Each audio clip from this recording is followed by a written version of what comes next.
Hola amigos, soy Adolfo Pérez y hoy vamos a hablar de sentimientos muy íntimos. Para ello estamos con la escritora Elena Lebrero.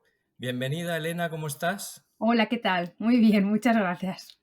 Bueno, pues en primer lugar Elena, enhorabuena por la publicación en Libros del Nido de tu libro Postales a Inés, que por lo que veo trata de un tema muy poco visto en literatura.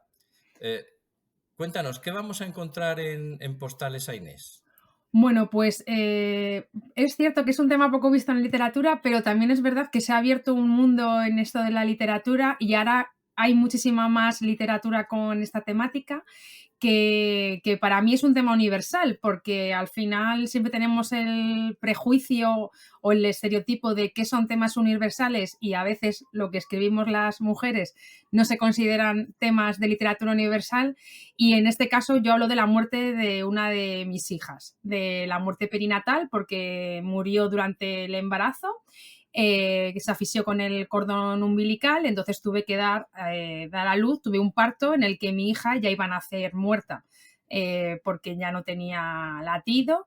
Entonces, bueno, yo cuando viví esa situación trágica, porque al final es una experiencia traumática, pues buscas, yo que soy una lectora con muchas ansias de descubrir cosas y poder canalizar mis sentires y mis miedos, ¿no? Con otro tipo de relatos o de historias, pues me di cuenta que cojeaba el tema de la muerte perinatal, que puede ser cuando ya han nacido los bebés, pero es el primer año de vida aproximadamente, los 9 meses, digamos que como el embarazo externo, ¿no? Los 9 meses después también se considera muerte perinatal y luego, pues que puede ser durante el embarazo. Entonces, bueno, pues digamos que todo lo que vas ahí trabajándote y todo lo que te va surgiendo en el interior, pues al final, gracias a un taller de creación literaria, pues puede plasmar en literatura, mediante postales, pues un texto en el que yo creo que es como prosa poética y al final, pues es una forma de visibilizar un tema y abrir y abrazar a las familias que estén pasando por un momento similar o que lo hayan vivido y no hayan tenido herramientas para poder pasar ese duelo, ¿no? Porque al final es un duelo muy complicado, todos los duelos son complicados y estamos un poco desamparados en la sociedad cuando hay una muerte así, ¿no? Que es algo que no se habla mucho. Sí, dices que a través de un curso de escritura fue como un poco también diste rienda suelta, ¿no? A esos pensamientos seguramente, porque probablemente pues esos pensamientos que estaban ahí en tu cabeza los trasladaste al papel y es verdad que uno hace un ejercicio cuando lo traslada al papel de una reflexión quizá mucho más profunda, e incluso más intentando que la puedan entender los demás. Pero fíjate, que, creo que has sido muy valiente al meterte en esta temática, porque en el fondo se trata quizá de unos pensamientos que surgen para intentar mantener el amor y los sueños quizá que proyectamos en los hijos, y más, y fíjate, que con una desgracia como que ese hijo no haya llegado a estar. Eh, y además utilizas literatura epistolar, que también es también tal y como tenemos las redes sociales, es un poco en vías de extinción, es decir, que te has metido, en mi opinión, con algo que era especialmente difícil. ¿Por qué has elegido escribir este cúmulo de intimidades a través de postales? A Ahora, través de, sí, a través de postales, utilizando postales. pues ¿Por es qué, que por qué utilizaste ese sistema de postales? la postal surgió porque o sea, yo me apunté a un taller, o sea, yo ya contaba con el que quería escribir algo sobre esta historia, ¿no? Porque cuando ya das el paso de apuntarte a un taller es porque yo necesitaba unas herramientas que no tenía, ¿no? De hecho, una de las anécdotas que muchas veces vivo, yo no vengo de un contexto de estudios de literatura, ¿no? Ni de filología, ni de filosofía, pero y además he vivido que había momentos en los que yo notaba como que me faltaban como hilar ideas, ¿no? Y cuando me he puesto a escribir, mis compañeras muchas veces me decían que pues había hecho no sé qué, una forma de escribir. Y yo decía, eso no tengo ni idea de lo que es, ¿no? He hecho una elipsis. Y yo, ¿qué elipsis? Ni qué nada. Yes. Entonces, bueno, yo a mí me vino muy bien para romper la barrera del miedo, de que yo soy partidaria de que todo el mundo puede escribir. O sea, que creo que escribir es un ejercicio muy íntimo y que es muy liberador a la vez, que todos podemos escribir, no, todo el mundo no todos tenemos que publicar también, pero si queremos publicar, podemos publicar, ¿no? O sea, que es un poco el dónde estamos ahora. Y el tema epístola surgió por una dinámica que nos hicieron a raíz de leer a Anne Carson, que era una escritora americana que también se escribía postales con otras compañeras, con otras amigas. No sé, a mí me pareció como muy bonito en aquella época en la que no teníamos el WhatsApp, no teníamos el Telegram, no teníamos las redes sociales, el modo de comunicarte mediante una postal, porque al final una carta es verdad que es mucho más laborioso el texto, o que incluso las cartas te sirven para ordenar pensamientos, ideas, ¿no? Que al final, ¿cuánto hemos descubierto en colecciones epistolares de dos personajes históricos, ¿no? Que al final las cartas de estas personas son parte de su conocimiento, ¿no? O de su teoría. Pero con la postal yo lo veía como que era una forma de dar una información, pero que también se quedaba abierto sin tener que entrar en determinados detalles, ¿no? Entonces, que al final también con pocas palabras se dice lo suficiente para llegar a una persona. Y pues a raíz de esta conjura de diferentes acciones, pues en el taller nos pusieron unas fotografías y yo elegí una fotografía de una niña que tendría que ser la edad en la que en ese momento tendría mi hija Inés, y me lancé a escribirle una postal, que es la primera postal de la colección. Cuando yo leí esa postal, a mis compañeras les pareció que era muy bueno, que era una buena forma, que era una semilla para un algo, y entonces ya durante las siguientes semanas, antes de ponerme otra vez a escribir, ya fui elaborando las postales en mi cabeza. La estructura, cómo empezar, porque la primera sí la nombro como Inés, pero luego y es por eso la mantengo la primera, porque fue la primera postal, pero luego en las siguientes comienzo sin nombrarla, porque yo no sabía si era niña o niño, porque era una decisión que habíamos tomado y no me enteré hasta que llegó la autopsia de que era una niña, entonces no tenía nombre. Luego ya cuando decido nombrarla, entonces el ejercicio de tachar la palabra bebé y ya poner Inés, de hacerla visible y tangible en nuestras vidas, porque muchas veces pensamos, yo con esto lo que he aprendido es que aunque el Inés no estuviera viva, sí ha vivido, porque ha tenido un paso por mi vida y por la de su familia del entorno, y también ha pasado con muchas más familias en las que han tenido abortos incluso en el primer trimestre, porque tú en el momento en el que es un embarazo deseado, que en esto insisto mucho, pero cuando es un embarazo deseado, en el momento en que tú ya sabes que estás embarazada, para ti, tú ya proyectas todos tus sueños en ese bebé, y a veces no llega a término, o incluso puede ocurrir que es una pérdida en el primer trimestre, que es algo que sabemos que ocurre, pero aún así ya hemos aprendido incluso a no hablar de que estamos embarazadas en el primer trimestre, o incluso cada vez lo alargamos más la fecha en la que contamos cuando estamos embarazadas, porque como que visibilizamos que es una alegría, porque si luego no sale bien, no tenemos que compartir ese dolor. Y luego te ocurre y decides contarlo, y yo me ha pasado con mujeres y amigas de mi entorno que al final era como, pues es que en este año he tenido un aborto en la semana 9. Y dices, bueno, pues cuenta, habla. Entonces al final hay muchas más mujeres en tu entorno que también lo han vivido. Pero como estamos con de vivir más, yo creo que también es un tema de la sociedad, ¿no? Que estamos más individualizados, como que el dolor no lo expresamos, o bastante tenemos cada uno con lo nuestro como para que vengan ahora a contarme otras penas, ¿no? Entonces, bueno, yo creo que se mezclan diferentes cuestiones, y el libro al final es un librito, o sea, yo digo que no es un libro muy grande, bueno, es un libro que se puede leer de una sentada, pero que lo puedes volver a releer, lo puedes leer luego separado, pero las mujeres que lo han vivido, pues es un ejercicio duro acercarte a ese libro, ¿no? Porque vas a revivir sentimientos, porque independientemente de si el bebé lo has perdido en el primer trimestre, en el segundo, en el tercero o después de una vez de nacido, hay sentimientos que están muy ligados a todas y que son universales, que es al final a lo que quiero hablar, porque cuando los autores hablan de la muerte de sus hijos, se consideran libros muy universales, ¿no? Y todos nos vienen a la cabeza títulos de escritores, de hombres escritores que han hablado del duelo, de la muerte de su hijo y demás. Y también hay mucha literatura de la parte de las madres, que también yo creo que también hay que hablar de ello. Y al final, pues el libro habla incluso de los silencios, ¿no? Los silencios en el libro, pues también habla, que es importante. Sí, yo creo que, claro, hablar del duelo, el duelo que tienes por un hijo que no ha llegado a ser, de un hijo que no, que realmente no nació, ¿no? Y pienso que debe ser muy similar al que sí has tenido, porque en ese periodo del embarazo, sobre todo la madre, sí que tiene un contacto, yo creo que muy íntimo, ¿no?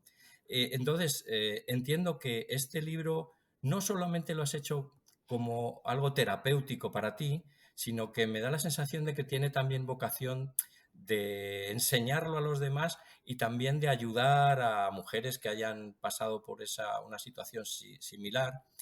Incluso, bueno, pues servir como referente para pensar sobre nosotros, sobre nuestra pena y a través de la palabra convertir esa pena posiblemente en una semilla de amor, ¿no?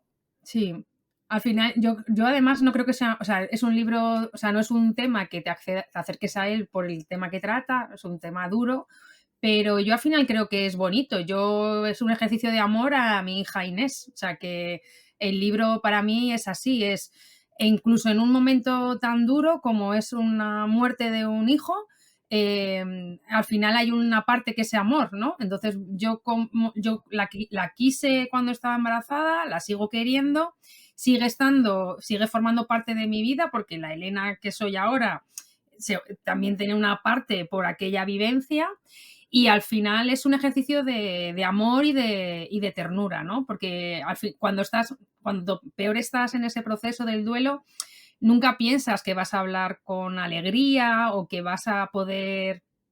Hombre, alegría no hay, ¿no? Porque no es un. Pero yo no lo vivo como un dolor continuado. La herida siempre va a estar, el dolor siempre lo vas a tener, la pérdida siempre va a estar contigo, pero aprendes a vivir con ese dolor, con esa pérdida y con ese duelo.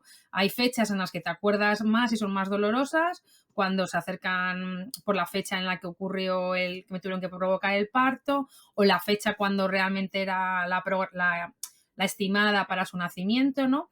Pero bueno, al final es un ejercicio de empezar a volver a caminar, ¿no? Yo en mi caso tenía ya un hijo mayor que también es un poco en la forma de agarrarte, ¿no? Para poder continuar y luego yo, por ejemplo, aprendí que yo siempre le digo a la gente que es mejor no hablar. O sea, cuando a alguien en tu entorno le ha ocurrido un hecho así, es importante estar, o sea, no tienes por qué ni hacer preguntas fuera de lugar, ni cómo fue, ni remover continuamente cómo ha ocurrido la vivencia, porque no, lo que tienes que hacer es acompañar a esa mujer, a esa pareja, en ese momento de dolor y tristeza y a lo mejor la mejor forma de ayudarles es llevándoles un tupper de lentejas, me refiero, que no hace falta verbalizar y cómo estás y venga, o ya tienes un hijo, que yo es la frase que siempre me decían, y era como no son cromos, al final tus hijos son tus hijos, da igual el tiempo que haya estado con ellos. Y luego la parte pérdida, cuando hablan de la pérdida del embarazo, yo hubo un momento en el que pensaba, es que parecen que los hijos son cromos, como si he perdido un cromo, ¿no? He perdido un hijo, no lo has perdido, se ha muerto. Entonces, también al final yo hablo como que he asumido que hay que verbalizar las palabras como son, porque a lo mejor a otra persona le cuesta, pero también otra persona necesita que la acompañen para poder nombrar pues que su hija ha muerto o que no la ha perdido, porque tu hija siempre sabes dónde está. Sí, yo creo que puede este libro también servir para que tú y las personas que han sufrido esto o alguien que quiera aproximarse a esta experiencia, transforme, deje la pena, el dolor enquistado dentro y de alguna forma lo metamorfose a través de razonamientos y de pensamientos y del seguimiento del libro, lo metamorfose en algo amoroso, en algo, en querer, en amor, en una palabra, y en querer a ese ser que ya no está, pero de la misma manera que no están, pues, a otras personas que hayamos podido perder y que también los recordamos con mucho cariño y con mucho amor, ¿no? Aunque hayan vivido mucho más tiempo y has tenido muchas más experiencias con ellos. Claro, y además mi hija Alejandra nació luego a posteriori, y Sí, entonces Alejandra no vivió en nin o sea, que es incompatible. Entonces, pero mis hijos, tanto Carlos como Alejandra, son conscientes de que tienen otra hermana. Entonces, al final, cuando tú cuentas la historia de que no es un silencio o algo doloroso dentro de la familia, ¿no? O sea, que es un dolor, pero es una cuestión que tú la hablas, la cuentas, la saben, entonces a ellos no les extraña ese relato. O incluso el decir, yo hubo un día que me hicieron una entrevista hace tiempo y me preguntaron que cuántos hijos tenía. Y fue la primera vez que yo públicamente dije que tenía 3 hijos, ujú, porque fue hace un par de años, incluso antes de sacar el libro. Y fue la sí, primera vez que yo dije 3 hijos, 2 vivos y uno muerto. Entonces ahí descoloqué completamente a la persona, pero dije, si tengo la posibilidad de que me pongan un micrófono para hacerme una pregunta, pues a lo mejor también tengo que hablar de esas cosas que no se hablan, porque si con una persona de 10 que hubiera visto ese vídeo le llega el mensaje, pues a lo mejor hay otra mamá que en un futuro le preguntan, que no nos tienen que preguntar cuántos hijos tenemos, por cierto, pero si nos lo preguntan, pues podemos nombrar todos los hijos que tenemos, ¿no? Porque también eso es parte de lo que estamos. Pero al final yo creo que el objetivo del libro, o sea, yo cuando hablan que la literatura salva, yo no creo que te salve, pero que es un acompañamiento, yo creo que la literatura acompaña. La escritura no tiene por qué sanarte, pero es una herramienta. O sea que yo creo que al final la literatura es una forma de acompañarte en la vida, en la que según estamos ahora con los ritmos tan rápidos, la literatura es una forma de parar y dedicarle tiempo a algo, que creo que es lo que tenemos que hacer muchas veces, parar, tener tiempo de observación, contemplación, incluso pensar y reflexionar. Y la literatura es la herramienta principal para poder hacerlo en este caos del día a día que tenemos con la vida. Y yo creo que sirve para acompañar a quien lo ha pasado, porque es un abrazo, para la persona que le ha pasado a alguien cerca y no sabe cómo acompañarla, que creo que también al final son las herramientas que nos faltan, en la parte emocional que no estamos educados, que siempre vamos descubriendo cosas nuevas que nos faltan para acompañar a las personas. Y sobre todo para empezar a nombrar cosas que creemos que no son importantes, porque en todos los espacios en los que presento el libro siempre hay mujeres que cuentan vivencias similares y que incluso nunca las han verbalizado, ¿no? Pero generaciones, o sea, no solo de mi generación, sino de la de mi madre, incluso de la de mi abuela. Entonces, bueno, yo hay una cosa que dice Ivone Olza, que es una de las personas que me acompañó en este proceso, siempre me decía, hay que preguntar a las mujeres de nuestra familia cómo fueron sus partos. Entonces, yo invito a todo el mundo a que pregunten cómo fueron los partos de las mujeres de su familia. En familias que hay muchas generaciones, los partos son muy dispares. Y entonces eso también es muy bonito y de ahí van a salir historias de partos de historias que no conocíamos. Y ahí ya es donde hay que ir, a visibilizar lo que no conocemos. Sí, bueno, yo estoy hablando contigo, estoy sintiendo que eso que te ha pasado, bueno, esa experiencia que tienes, te ha creado una vocación de acompañamiento increíble. Supongo que porque eres consciente de lo que uno necesita, ¿no? Que le acompañen. Sí, Y me resulta curioso una cosa, y es que, bueno, tú eres concejala de sí, sí, sí. participación ciudadana, cooperación e innovación pública, transparencia y atención a la ciudadanía. Fíjate, en un ayuntamiento, en el ayuntamiento de Coslada, Nada. concretamente. Es un cargo que tiene fíjate, solo por el título, una evidente dimensión social, Sí. absolutamente social y volcada hacia afuera. Bueno, y yo me preguntaba cuando pensé que iba a hacerte la entrevista, ¿y cómo combina Elena esa dimensión social y hacia afuera con la componente introspectiva y tan introspectiva que tiene el libro. Bueno, ¿tú eres Bueno, así? sí, yo soy así. A ver, la parte, o sea, por cómo soy, yo es verdad que soy muy del ámbito social, ¿no? Aunque tenga un trabajo de aunque mi último trabajo antes de ser concejala estaba vinculado al laboratorio, ¿no? Pero pero al final somos personas, ¿no? Que yo incluso en el laboratorio, cuando te llega una muestra con un número, al final esa muestra tú sabes que es de una persona, que entonces hay que tratarla como si fuera la muestra de tu familiar más allegado que está en el hospital, que yo siempre es algo que decía, porque al final las muestras son de personas y aunque tú no veas a la persona, tienes que cuidarla y procesarla de forma adecuada porque es importante. Porque yo creo que yo no valdría para la parte sanitaria que está directamente con el paciente porque acabaría arrasada porque soy muy emocional y lo tengo, o sea, es una cosa que tengo claro. Pero en la parte de la concejalía, pues yo al final me gusta mucho participar. Soy una persona que llevo muchos años en entidades, en una asociación de mujeres aquí en Coslada. Llevo el club de lectura desde el 2017 de forma voluntaria y me quitan el club de lectura y sería como si me cortaran un brazo. Y además es un espacio en el que es de cuidado, porque al final las personas que continuamente compartimos un espacio en torno a la literatura, en este caso, o en cualquier espacio de cualquier asociación, tú al final ya no hablas solamente de lo que vas a leer, sino que vas creando un vínculo y entrelazando una relación con las personas con las que compartes el espacio. Y eso al final es la dimensión más social de todo. Entonces, bueno, yo creo que al final acompañamos siempre y yo tengo muy claro que somos seres interdependientes, no somos champiñones que crecemos en la ciudad y ya está, sino que hasta que hemos llegado a la edad adulta ha habido personas que han estado cuidándonos y acompañándonos. Siempre tiene que haber personas en nuestro entorno que nos tienen que cuidar y acompañar porque nos ponemos malos y necesitamos a otra persona que nos apoye.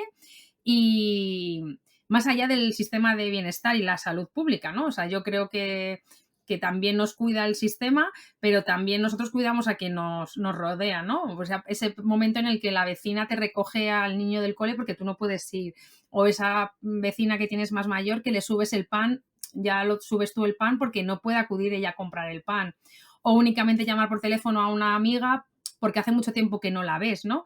Entonces, al final, esa es la dimensión social. Y yo he de decir que hay personas del municipio y de mi entorno que no sabe que he escrito el libro, porque no voy como vengo a hablar de mi libro, ¿no? Entonces, cuando de repente descubren que has escrito un libro y es como, sí, sí, y ya cuando conocen el tema, pues es como, joder, pues no sabíamos eso de ti, ¿no? De hecho, en la biblioteca, cuando llevé los primeros ejemplares que tuve, el primero lo llevé a la biblioteca pública aquí de Coslada y las bibliotecarias me decían, joder, es que no era algo que nos esperáramos o el hecho de que te leer el libro y ya conocer otra dimensión de ti. Yo creo que ya no miras igual a la persona, o sea, no es igual la persona que lee el libro que no me conoce que la persona que lee el libro y que me conoce en otra faceta, ¿no? Entonces, al final ahí, pues yo creo que también golpeas un poco, que está bien, que hay que golpear con la literatura. Y esa es la parte más bonita. Pero yo estoy muy agradecida y muy satisfecha y el objetivo lo ha cumplido, que era hablar de un tema que no se habla y que llegue a sitios. Yo ojalá es un libro que se tuviera que dejar de editar porque ya no ocurriera la muerte perinatal, pero sabemos que va a Claro. seguir ocurriendo. Entonces, bueno, y habrá personas, o sea, hace poco me escribió una mujer que la había pasado hace 25 años y que no lo tenía superado y que con el libro había sido consciente de que a lo mejor tendría que hacer terapia para poder hablar del proceso y sanar, ¿no? Porque yo soy una fiel defensora yo no hice terapia porque no era algo que estaba tan verbalizado como ahora y soy defensora de que tenemos que hacer terapia, que creo que es un recurso importante, pero yo me busqué la terapia de forma paralela, ¿no? Al final, el acudir a grupos, yo fui a un grupo de apoyo, el qué leer, buscar en determinadas webs cosas, testimonios similares, pues al final es lo que nos hace que salgamos adelante. Bueno, pues muchísimas gracias, Elena, por acercarnos con la excusa de tu obra Postales para Inés a un mundo de acompañamiento, a un mundo solidario, a un mundo en el que unos y otros nos ayudemos y seamos a un mundo fraternal, ¿no? Yo me ha encantado el poder hablar contigo y estoy muy agradecido a las cosas que has dicho, porque creo que son importantes en el mundo de hoy, atravesado por el egoísmo, que exista la fraternidad, ¿no? Sí. Así que muchísimas gracias, Elena. Gracias a vosotros por la invitación, por esta ventanita y ayudar a que se vuelva, pues es como una onda expansiva, ¿no? Entonces, que este mensaje siga más allá y que sea, yo sobre todo lo de los cuidados, que lo hemos hablado, y que tenemos que ser conscientes de que necesitamos apoyarnos y tejer alianzas entre todas y todos, porque si no, al final es insostenible vivir de otra forma y cuidar no es solo dar comida o cosas por el estilo, ¿no? Cuidar es incluso preguntar, hola, ¿cómo estás? Que creo que eso es importante. Pues muchas gracias, Elena, de nuevo, y a vosotros os espero ver pronto en otra ocasión. Adiós.